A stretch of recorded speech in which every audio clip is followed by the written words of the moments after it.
Kekayaan yang kita miliki sekarang merupakan berkah yang seharusnya kita bagikan lagi kepada orang lain yang membutuhkan. Halo semuanya, nama saya Michael. Selamat datang di channel saya, Sikutu Buku. Kali ini saya akan bahas kisah inspiratif dari Muhammad Yusuf Hamka. Dari yang awalnya pedagang es mambo, kini menjadi salah satu pemilik dari perusahaan jalan tol dalam kota di Indonesia. Sebagai informasi, podcast Sekutu Buku sekarang bergabung dengan Podcast Network Asia dan Podmetrics loh. Sebelum kita mulai, buat kalian yang mau support channel ini agar terus berkarya, caranya gampang banget. Kalian cukup klik subscribe dan nyalakan loncengnya. Dukungan kalian membantu banget supaya kita bisa rutin posting dan bersama-sama belajar di channel ini. Yusuf Hamka lahir pada tahun 1957 dan dilahirkan dalam keluarga yang sederhana. Yusuf kecil banyak menghabiskan waktu di pinggiran kota Jakarta. Ibunya merupakan seorang guru dan ayahnya merupakan seorang dosen. Waktu kecil, dia diberikan uang jajan yang terbatas. Yusuf bercerita, dulu dia harus menabung hingga seminggu untuk membeli es lilin. Keadaan ini buat Yusuf mulai muter otak. Hingga suatu hari, temannya menawarkan Yusuf untuk membantu ibunya dalam berjualan es mambo. Dari situ, dia mulai menjadi pedagang asongan. Jadi, ketika pulang sekolah, Yusuf langsung bawa termos dan barang asongan, misalnya kacang dan sebagainya. Uang hasil berjualan lalu digunakan untuk menambah uang jajan.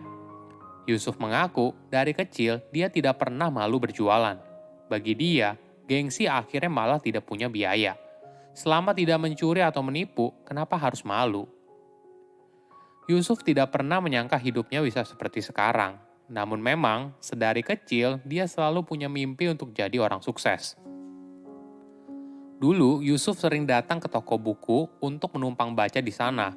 Bukan hanya buku komik, tapi juga buku bagaimana caranya menjadi orang sukses. Setelah membaca beberapa buku, awalnya Yusuf merasa apa yang ditulis di dalam buku itu omong kosong belaka. Maklum saja, membaca buku saja tidak serta-merta dapat membuat orang menjadi sukses. Namun di kemudian hari, Yusuf baru sadar kalau buku yang dibaca saat kecil dulu menjadi fondasi berpikir yang membantunya untuk berada di posisi sekarang. Beberapa pola pikirnya terbentuk berkat buku tersebut, seperti saat berjanji harus ditepati, bertanggung jawab, loyalitas, dan sebagainya. Ada yang menarik dari Yusuf. Saat kecil, mimpinya sederhana. Sebagai contoh, saat masih SMA, Yusuf punya mimpi untuk jadi tukang parkir. Waktu itu, dia sering lewat ke daerah Pasar Baru, di mana dekat tempat tinggalnya.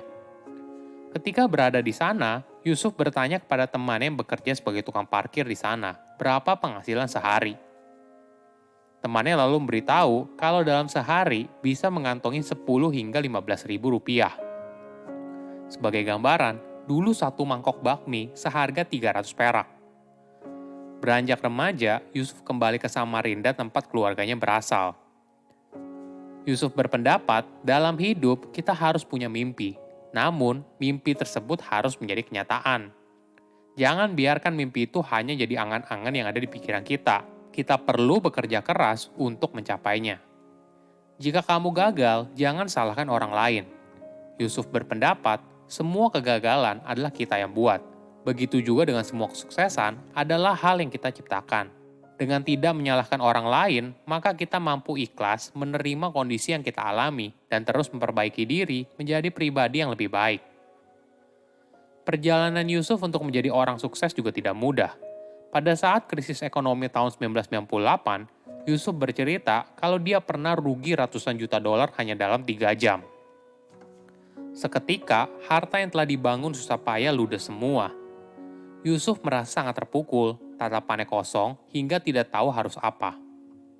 Dia lalu berdoa dan memohon untuk diberikan kesempatan lagi dan tubuh yang sehat. Yusuf juga mengaku beruntung, saat itu istrinya yang disebut sebagai malaikat terus mendukung dirinya yang sudah goyah. Istrinya menguatkan hati Yusuf dan mendorongnya untuk mulai lagi dari awal. Dari situ, Yusuf pun terus bangkit. Hingga akhirnya, suatu hari, dia mendapat kepercayaan untuk menjadi direktur utama di PT Citra Marga Nusapala Persada Tbk. Dari situ, karirnya terus moncer hingga menjadi pemilik dari perusahaan tersebut dengan menjadi pemegang saham mayoritas. Bukan hanya kaya raya, Yusuf merupakan sosok yang dermawan. Dia selalu mengingatkan kalau apapun yang dimiliki saat ini berkat pemberian Tuhan Yang Maha Esa. Sebagai gambaran, sejak tahun 2011, Yusuf selalu menggelar acara buka puasa gratis selama bulan suci Ramadan. Namun, sejak berusia 60 tahun, Yusuf tersadarkan kalau beramal jangan hanya di bulan Ramadan saja. Padahal rezeki yang diterima oleh Yusuf dinikmatinya setiap hari. Berbekal pemikiran tersebut, Yusuf lalu berencana untuk beramal setiap hari melalui nasi kuning.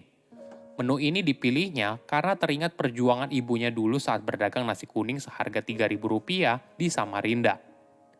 Ini merupakan cara Yusuf menghargai jasa orang tuanya dan bernostalgia. Jadi, melalui warung pojok halal, Yusuf menjual nasi kuning, sayur, dan lauk pauk.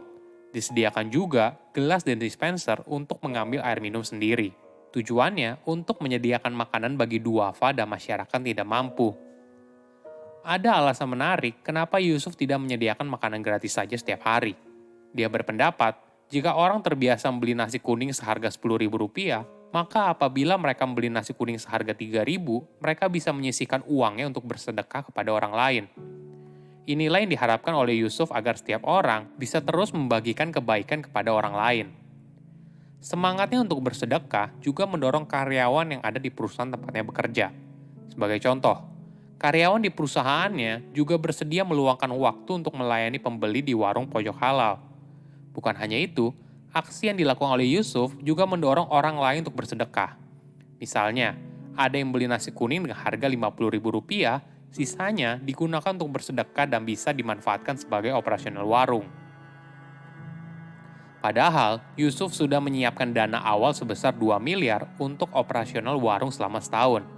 Namun, selama 4 bulan berjalan, dia baru mengeluarkan uang Rp10 juta karena operasional warung lebih banyak ditopang oleh sumbangan berbagai pihak. Menariknya, nasi kuning yang dijual di warung pojok halal tidak dibuat sendiri, tapi dibeli dari warung sekitar. Yusuf berpendapat, kita awalnya memang niat bersedekah, tapi warung di sekitar punya tujuan untuk mencari makan. Oleh karena itu, Yusuf tidak ingin warung miliknya malah menjadi saingan bagi warung di sekitar. Justru seharusnya bisa menjadi berkah bagi pedagang warung sekitar. Itulah yang dilakukan oleh Yusuf. Secara bergantian, nasi kuning dan lauk pauk akan dipasok dari warung sekitar. Apabila di hari tersebut nasi kuningnya belum habis, maka sisanya lalu dibungkus dan dibagikan kepada masyarakat yang berada di lampu merah dan kolong jembatan. Kedermawanan Yusuf tidak berhenti sampai di situ. Yusuf punya mimpi besar lainnya, yaitu membangun 1.000 masjid di Indonesia. Cita-cita mulia ini dimulai sejak tahun 2017. Saat itu, Yusuf membangun masjid di kolong tol layang Tanjung Priok. Proyek ini pun terus berlanjut di berbagai wilayah yang lain. Namun tentu saja, Yusuf sadar di usianya yang tidak lagi muda, belum tentu dia mampu menunaikan janjinya untuk membangun 1.000 masjid. Jadi, target 1.000 masjid itu bukan hanya membangun, tapi juga bisa diwujudkan melalui program renovasi masjid.